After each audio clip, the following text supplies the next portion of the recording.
वळीव पावसाचा फटका. भेंडवडेतील हरितगृहासह लाटवडेमध्ये पोल्ट्री फार्मचे मोठे नुकसान.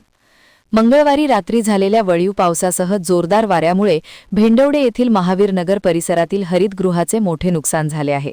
या घटनेत सुमारे 5 लाख रुपयांचे नुकसान झाल्याचा प्राथमिक अंदाज व्यक्त करण्यात आला आहे. सदर हरितगृह हे शोभा रावसाहेब पाटील यांचे असून सुमारे 30 गुंठे क्षेत्रावर उभारलेले आहे. वादळी वाऱ्याच्या तडाख्यामुळे हरितगृहावरील पॉलिथिन पेपर फाटून मोठ्या प्रमाणात मोडतोड झाली. त्यामुळे संरक्षित शेतीसाठी उभारलेली संपूर्ण रचना धोक्यात आली आहे.